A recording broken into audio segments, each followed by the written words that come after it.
تو اللہ کے نبی فرماتے ہیں کہ اگر مردوں کو معلوم ہو تو مرد سبحان اللہ کہہ کر یاد دلا دیں. پیچھے جو لوگ موجود ہیں ان کو چاہیے کہ سبحان اللہ اللہ اکبر کہہ کر یاد دلا دیں.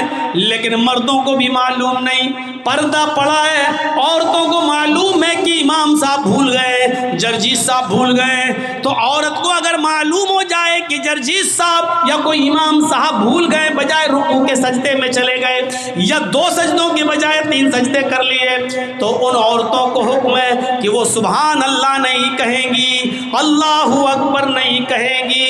او میرے بھائیوں غور کرو, جس عورت کی آواز کا اتنا پردہ کہ سبحان اللہ تک کہنے کی پرمیشن نہیں, الحمدللہ ان جملوں سے زمین و آسمان نیکیوں سے بھر جاتے ہیں, لیکن ان جملوں کو بھی کہنے کی اجازت نہیں دی. اللہ کے نبی نے فرمایا کہ اگر عورت کو معلوم ہو جائے کہ امام بھول گیا تو وہ اس طریقے سے تالی بجائے گی, پیچھے سے ایسے تالی بجا کر یاد دلائے گی, اور یہ آواز امام تک پہنچ جائے گی اور امام سمجھ جائے گا کہ میں بھول گیا ہوں. ان عورتوں کو سبحان اللہ اللہ اکبر جب کہنے تک کی پرمیشن نہیں ہے تو انسٹاگرام پہ گانے کی اور ڈانس کرنے کی پرمیشن کس نے دے دی ہے؟ اپنی آواز میں غیروں تک اپنی آواز کو پہنچانے کی اجازت کس نے دے دی ہے؟ یہ پرمیشن کہاں سے آ گئی؟ اذا لم تستحی ففعل ما شئت, جب تیرے اندر شرم و حیا نہیں رہے گی تو جو تیرا دل چاہے گا وہ کرے گا. آج وہی ہو رہا ہے. ایک 12 سال کا بچہ یہودی کا اللہ کے رسول کی بات سنتا تھا, نبی کی خدمت کرتا تھا, نبی کی سیوا کرتا تھا, اور نبی کی بات سن کر اس کا دل نبی کی باتوں پر آتا تھا. وہ چاہتا تھا کہ ہم اسلام لے آئیں, لیکن اس کا باپ اس کو ڈانٹ کر کہتا تھا بتاؤں ابھی تو محمد کی بات مانے گا, تو محمد کا کلمہ پڑھے گا, تو محمد پر ایمان لائے گا, محمد کے رب پر ایمان لائے گا. اپنے باپ کا غصہ دیکھ کر یہ 12 سال کا بچہ ڈر جاتا تھا اور پھر بیچارہ کچھ نہیں کر پاتا تھا. آتا تھا, نبی کی بات سنتا تھا, نبی کی خدمت کرتا تھا اور چلا جاتا تھا. ایک دن پتہ چلا کہ وہ بیمار ہو گیا. اللہ کے نبی نے کہا کئی دن سے وہ آیا نہیں. فرمایا وہ تو بیمار ہے.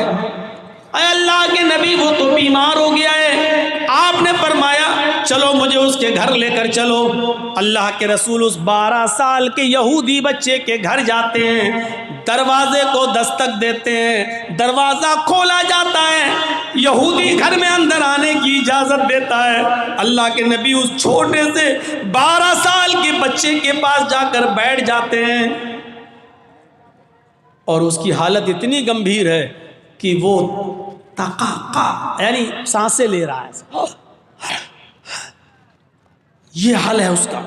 اب مرا کہ تب مرا, ابھی روح نکلی کہ تب نکلی, کنڈیشن اس کی بہت نازک, اور وہ اللہ کے نبی کو دیکھ رہا ہے. اللہ کے رسول نے اس کے سر پہ ہاتھ رکھ کر کہا قل یا غلام لا الہ الا اللہ, اے بچے اپنی زبان سے لا الہ الا اللہ کہہ دو.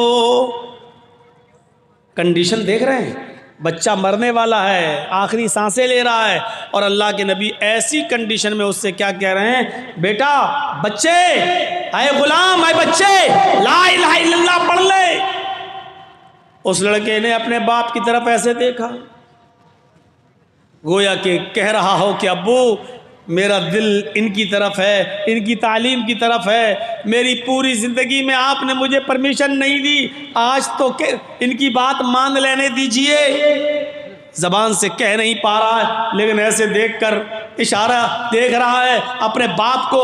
اس کے باپ نے سمجھ لیا کہ میرا بیٹا جب آتا تھا اللہ کے رسول کے پاس سے تو مجھ سے نبی کی تعریف کرتا تھا, محمد رسول اللہ کی باتیں بتاتا تھا اور اسلام لانے کے لیے آمادہ تھا, لیکن میرے ڈر کی وجہ سے نہیں لاتا تھا. تو باپ نے آج اپنے بچے کے چہرے کو دیکھا تو کیا فرمایا, بیٹے کیا فرمایا, یا بنیا ابو القاسم, اے میرے بیٹے تم ابو القاسم کی بات مان لو, اے میرے بیٹے آج تم محمد رسول اللہ کی بات مان لو. یہ جو کہہ رہے ہیں کلمہ پڑھنے کے لیے تم کلمہ پڑھ لو. اس بچے نے مسکراتے ہوئے کہا، جب دیکھا کہ باپ نے اجازت دے دی تو وہ بچہ مسکرایا اور مسکرا کر اس نے کلمہ پڑھا، اشہد ان لا الہ الا اللہ واشہد ان محمدًا عبدہ ورسولہ۔ بخاری کے الفاظ، یہاں اس نے کلمہ پڑھا اور کلمہ پڑھتے ہی اس بچے کا انتقال ہو گیا، کلمہ پڑھتے ہی اس بچے کی روح قبض عنصری سے پرواز کر گئی، کلمہ پڑھا اور کلمہ پڑھتے ہی اس بچے کی روح قبض عنصری سے پرواز کر گئی۔ اللہ کے نبی صلی اللہ علیہ وسلم نے جب دیکھا کہ اس کی سانسیں کام نہیں کر رہی ہیں، اکھڑ گئی ہیں، دل کام نہیں کر رہا، دھڑکنیں بند ہو گئی ہیں، سمجھ گئی کہ یہ بچہ انتقال کر گیا، سب کو یقین آ گیا بچہ مر گیا۔ اللہ کے نبی اپنے جہاں بیٹھے تھے اس کے سرہانے کے پاس وہاں سے اڑتے ہیں اور کھڑے ہو کر یہ جملے ادا کرتے ہیں، الحمدللہ الذی انقذہ عن النار۔ تمام تعریفیں اس اللہ کے لیے جس نے اس بچے کو جہنم کی آگ میں جلنے سے بچا لیا، تمام تعریفیں اس اللہ کے لیے جس نے اس بچے کو جہنم میں جلنے سے بچا لیا۔ کلمہ پڑھا اور جنت کا مستحق ہو گیا۔ اس بچے نے کلمہ پڑھتے کتنی نیکی کی، کلمہ پڑھا اور انتقال۔ اگر کلمہ نہ پڑھتا تو کہاں جاتا؟ کلمہ پڑھا تو کیا نبی اکرم کہہ رہے کہ اللہ نے اس کو جہنم سے بچا لیا، اور جو جہنم سے بچ گیا اس کا مطلب وہ جنت کا مستحق ہو گیا، یعنی وہ جنتی بن گیا۔ تو یہ ہے لا الہ الا اللہ۔ لا الہ الا اللہ کے تعلق سے ایک چیز اور بتاؤں گا اور اس کے بعد دوسری چیز پر آ رہا ہوں میں۔ میرے بھائیوں، یہ تو تھے پڑھنے والے۔ اسود نے کلمہ پڑھا لا الہ الا اللہ، جنگ میں گیا، شہید ہو گیا، جنتی۔ ایک بھی نماز نہیں پڑھی، ایک بھی روزہ نہیں رکھا، جنتی۔ اس بچے نے کلمہ پڑھا اور مر گیا، جنتی۔ ایک بھی نماز نہیں پڑھی، ایک بھی روزہ نہیں رکھا۔ یہ ہے کلمہ طیبہ، یہ ہے کلمہ لا الہ الا اللہ۔ اور آئیے اس کے برعکس میں آپ کو ایک اور منظر دکھاؤں، جنہوں نے کلمہ نہیں پڑھا ان کا انجام کیا ہوا۔ چچا، نبی اکرم کے چچا ابو طالب، یہ بھی نہیں کہ ان کو موقع نہیں ملا تھا، موقع بھی ملا تھا، پوری زندگی نبی کی خدمت بھی کرتے رہے، اور خدمت بھی ایسی ویسی نہیں۔ اللہ کے نبی جب پیدا ہوئے تو ماں نہیں، 6 سال کے ہوئے ان کی ماں جب ان کو ان کے باپ کی قبر دکھلا رہی تھی اپنے شوہر کی، تو شوہر کی جدائی میں خود ان کی روح نکل گئی اور ٹیک پڑا اور ماں آمنہ کا انتقال ہو گیا۔ 6 سال کی عمر میں محمد رسول اللہ نے اپنے باپ ہی کی قبر کے پاس اپنی ماں کو بھی دیکھ لیا کہ انتقال کر گئی، ماں بھی مجھے چھوڑ کے چلی گئی۔ دادا نے پالا عبد المطلب نے، اور 8 سال کے ہوئے محمد رسول اللہ تو دادا بھی چھوڑ کے چلے گئے۔ اب 8 سال سے لے کر 25 سال تک، جب تک کہ محمد رسول اللہ کی شادی نہیں ہوگی حضرت خدیجہ سے، تب تک محمد رسول اللہ کو ابو طالب کھلاتے رہے، پلاتے رہے، پالتے رہے، پوستے رہے، بڑا کرتے رہے، جوان کرتے گئے، یہاں تک کہ خدیجہ سے نکاح ہو گیا، اس کے بعد بھی اپنے پاس رکھے رہے، یہاں تک کہ آپ کی عمر 40 سال ہو گئی اور نبی بن گئے۔ اور نبوت کے بعد جب کھلم کھلا دعوت و تبلیغ کا حکم دیا گیا تو آپ نے کھلم کھلا دعوت و تبلیغ کا پرچم لہرایا۔ کافروں نے مارا، ستایا، تو ابو طالب محمد رسول اللہ کو بچاتے رہے۔ اللہ کے نبی لوگوں کو ایک اللہ کی دعوت دیتے رہے، اور جو پریشانیاں آتی تھی ابو طالب اس پر بچاتے رہے۔ اور ایک دن آیا کہ کافروں نے یہاں تک کہہ دیا کہ ابو طالب اب پانی حد سے آگے چڑھ گیا، اے ابو طالب اب پانی بہت زیادہ سر چڑھ گیا ہے، اب ابو بھتیجے کو میرے حوالے کرو، اس نے ہمارا جینا دو بھر کر دیا ہے، اس نے ہمارا رہنا دو بھر کر دیا ہے، اس نے ہمارے معبودوں کو برا بھلا کہہ کر ہماری زندگی تنگ کر دی ہے، اب ہم آپ کے بھتیجے کو نہیں چھوڑیں گے، اس بھتیجے کو ہمارے حوالے کرو۔ ابو طالب نے کہا واہ، اپنا بھتیجا ہم تمہیں دے دیں؟ اور تم اس کو سزا دو؟ میں نے بڑی پیار سے محبت سے پالا پوسا بڑا کیا۔ فرمایا اگر آپ کو بچے پالنے کا اتنا شوق ہے تو میں اپنا بیٹا تمہیں دے دیتا ہوں۔ اے ابو طالب تم اس بچے کو کھلاؤ، میں اپنا بیٹا دے دیتا ہوں، تم اس کو کھلاؤ پلاؤ بڑا کرو، وہ تمہاری خدمت کرے گا، تمہارے ساتھ رہے گا، لیکن تمہارے بھتیجے کو میں ماروں گا اور تمہارے بھتیجے کو ہمارا سماج ہماری سوسائٹی جو سزا دے گی وہ دے گی۔ ابو طالب نے کہا واہ کتنا اچھا فیصلہ کر رہے ہو، تمہارے بچے کو میں کھلاؤں پلاؤں پال پوس کر بڑا کر کے ساڑ بناؤں، ساڑ کر دوں، اور میرے بھتیجے کو لے جا کر تم اس کی ٹکا بوٹی کرو، تم اس کو قتل کرو، تم اس کو مارو۔ کتنا اچھا فیصلہ کر رہے ہو تم، یہ فیصلہ ہے تمہارا؟ تو آئے ابو طالب تو اب سمجھ لو کہ معاملہ کتنا آگے بڑھنے والا ہے۔ تمہارے بھتیجے نے ہمارا رہنا دوبر کر دیا ہے، زندگی تنگ کر دی ہے، سمجھا لو اپنے بھتیجے کو، اگر نہیں مانا تو جہاں ملے گا ہم تمہارے بھتیجے کو قتل کر دیں گے۔ جب یہ سارے لوگ چلے گئے تو ابو طالب نے محمد رسول اللہ کو بلایا اور ایک ہی بات کہی کہ میرے بھتیجے میں تمہیں بیٹے کی طرح پالا ہوں، پوسا ہوں، پال پوس کر تمہیں بڑا کیا ہوں، اب ان کافروں کو ان کے حال پہ چھوڑ دو، یہ اب پانی حد سے زیادہ چڑھ گیا ہے، اب ان کی برداشت سے باہر ہو گیا ہے۔ اے میرے بھتیجے یہ تمہیں قتل کرنا چاہتے، تمہیں مارنا چاہتے ہیں، اور میں بھی اتنا کمزور ہو چکا ہوں کہ اب میں تمہاری کتنی مدد کر سکتا ہوں یہ تم دیکھ سکتے ہو۔ میرے ناتواں کاندھوں پر، میرے کمزور کانٹوں پر اتنا بوجھ نہ ڈالو کہ میں اسے برداشت نہ کر سکوں، میرے ناتواں کاندھوں پر اتنا بوجھ نہ ڈالو کہ میں اسے سہ نہ سکوں، میرے ناتواں کاندھوں پر اتنا بوجھ نہ ڈالو کہ میں اسے برداشت نہ کر سکوں۔ اس کے بعد اللہ کے نبی نے جواب دیا ہے چچا اگر یہ کافرین مکہ سورج اکھاڑ کے لائیں دائیں ہاتھ پہ رکھ دیں اور چاند اکھاڑ کے لائیں بائیں ہاتھ پر رکھ دیں، پھر بھی میں دین حق سے باز نہیں آؤں گا، پھر بھی میں لا الہ الا اللہ کی دعوت دیتا رہوں گا۔ رہی آپ کی بات تو آپ اگر مدد نہ کرنا چاہے تو مت کیجئے، اگر آپ اپنا ہاتھ اٹھانا چاہتے ہیں تو اٹھا لیجئے، آپ کی مرضی ہے، لیکن میں تو دعوت دیتا رہوں گا۔ یہ کہہ کر آپ جانے لگے تو بھتیجے کو آواز دیتے ہوئے چچا نے بھتیجے کو آواز دی، اپنے بھتیجے کی آنکھوں میں آنسو دیکھے، محمد رسول اللہ کی آنکھوں میں آنسو دیکھے تو چچا نے ان کو آواز دی اور بلایا یا ابن اخی، آئے میرے بھائی کے بیٹے، یعنی آئے میرے بھتیجے ادھر آؤ، رونے کی ضرورت نہیں ہے، اگر تمہیں اللہ نے توحید کی دعوت دے کر بھیجا ہے، اگر تمہیں لا الہ الا اللہ کا مشن پورا کرنا ہے تو جاؤ میں تمہیں اجازت دیتا ہوں، کھل کر تم دعوت و تبلیغ کا فریضہ انجام دو۔ اے میرے بھتیجے میری زندگی میں کوئی تمہارے اوپر آنچ نہیں آ سکتی، میری زندگی میں کوئی بھی تمہیں ٹچ نہیں کر سکتا، میں کمزور ہو گیا ہوں کوئی بات نہیں لیکن ابھی زندہ ہوں، دیکھتا ہوں کہ میری زندگی میں تمہارا کون کیا کرتا ہے، جاؤ تم دعوت کا کام کرو، تم لا الہ الا اللہ کی دعوت دو۔ اتنی مدد کی تھی چچا نے ابو طالب نے، اتنی مدد، لیکن جب ابو طالب کے مرنے کا وقت آیا، آخری وقت ہے، بوڑھے ہو چکے ہیں، آخری سانسیں لے رہے ہیں، تو اس موقع پر اللہ کے نبی صلی اللہ علیہ وسلم نے اپنے چچا سے کہا قل یا عمی لا الہ الا اللہ، آئے میرے چچا لا الہ الا اللہ کہہ دو، آئے میرے چچا آخری وقت ہے، اس بیماری میں کوئی آدمی بچتا نہیں ہے، آئے میرے چچا لا الہ الا اللہ کہہ دو۔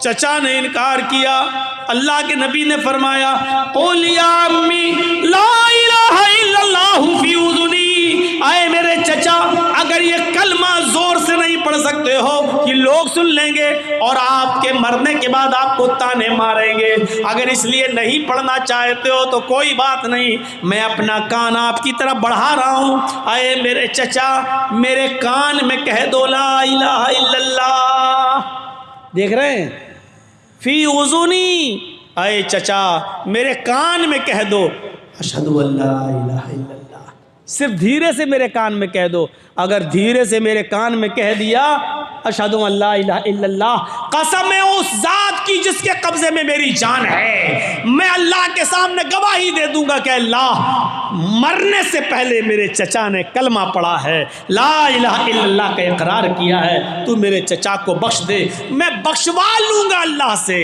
بس میرے کان میں کہہ دیجئے۔ لیکن ابو طالب نے کیا کہا؟ آئے میرے بھتیجے، میں آہستہ سے اور کان میں بھی لا الہ الا اللہ نہیں پڑھ سکتا، میں نہیں چاہتا کہ میرے مرنے کے بعد لوگ مجھے یہ کہیں کہ دیکھو ابو طالب نے آخری وقت میں اپنے باپ دادا کا دین چھوڑ دیا ہے۔ اے میرے بھتیجے، میں اسی دین پر مرنا چاہتا ہوں جو دین پر میرا باپ مرا ہے عبد المطلب، میں اسی دین پر مرنا چاہتا ہوں، اور کلمہ نہیں پڑھا۔